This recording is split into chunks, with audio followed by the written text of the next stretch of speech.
హరీష్ గారు ఇక్కడ హరీష్ అన్న. Hi, I'm Phanikumar sir. యాక్చువల్గా మొన్న ట్విట్టర్లో ఒక ట్వీట్, మీరు మోడర్న్ రాఘవేంద్ర రావు అని చెప్పి సితార్ సాంగ్ రిలీజ్ అయిన వెంటనే మీ గ్లామర్ సాంగ్స్ ఇన్స్పిరేషన్ ఆయననా ఎక్కువ? మీరు మోడర్న్ రాఘవేంద్ర రావు గారు అని మిమ్మల్ని ఏనండి పొగుడుతున్నాడు ఒక నిమిషం. మిమ్మల్ని మోడర్న్ రాఘవేంద్ర రావు గారు అని చెప్పేసి ఒక నాకు వినిపించిందండి. మీరు 2-3 సార్లు అంటే బాగుంటుందని ఊరికి అన్నాను. థ్యాంక్ యూ అండి. యా, అంటే రాఘవేంద్ర గారు లెజెండ్ కదా, ఆయన్ని అనుకరించడం అంత ఈజీ కాదు. బట్ అలాంటి కాంప్లిమెంట్ ఇట్స్ కాంప్లిమెంట్ అంతే, దానికి ఏమో అర్థం అండి. Thank you. And one more, మీకు పురాణాల జ్ఞానం కూడా ఎక్కువ అన్న, చాలా ఎక్కువ సార్లు చూసాము. అయితే మీ నుండి కూడా కల్కి లాంటి సినిమా ఒకటి ఎక్స్పెక్ట్ చేయొచ్చా? కల్కి అని కాదండి, అంటే నాకు కల్కి is a wonder, visual wonder to మీ.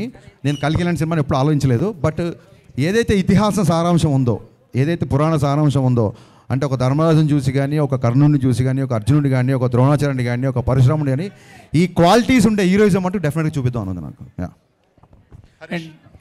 జీవి గారు, మీరు గబ్బర్ సింగ్ తీసుకున్నా కూడా, దెన్ గద్దలకొండ గణేష్ తీసుకున్నా కూడా, సార్ గద్దలకొండ గణేష్, అవును, ఈ రెండు films they are not remakes, they are adaptations. Thank you sir, thank you so much. తీసుకొని you completely changed everything.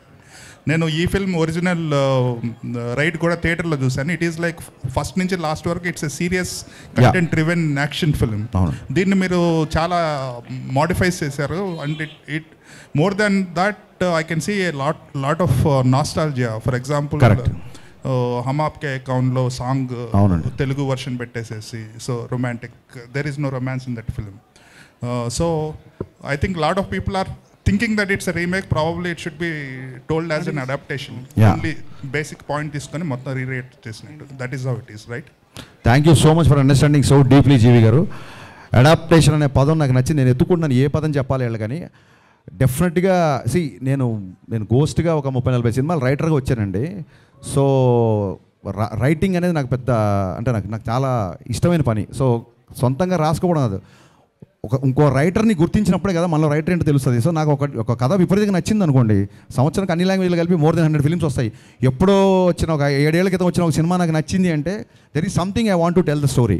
At the same time మీకు చాలామంది తెలియదేమో, సొంతంగా ఒక కుర్రోడు, ఇందాక ఒక ఇంటర్వ్యూ చెప్పాను, సొంతంగా ఒక కుర్రోడికి ఎగ్జామ్ రాస్తున్నాడు అనుకోండి, ఫాదరు నీకు ఎన్ని మార్కులు వచ్చినా పర్లేదు నువ్వు రాయి అంటే అతని మైండ్ సెట్ ప్రెషర్ ఉండదు. అది ఒరిజినల్ సినిమా తీసేవాళ్ళ పరిస్థితి.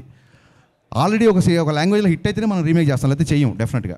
సో ఈ రీమేక్ చేసినప్పుడు ఎలా ఉంటుందంటే, చూసావా పక్కింటోడికి ఆల్రెడీ 95, 99 వచ్చేసినాయి, మరి నువ్వేం రాస్తావు చూడు అన్నప్పుడు ప్రెషర్ ఎక్కువ ఉంటుంది. సో నా దృష్టిలో రీమేక్ చేయడమే చాలా కష్టం అండి. సో అందుకు నేను నాకు కంఫర్టబుల్గా మార్చుకుంటుంటాను. రైట్.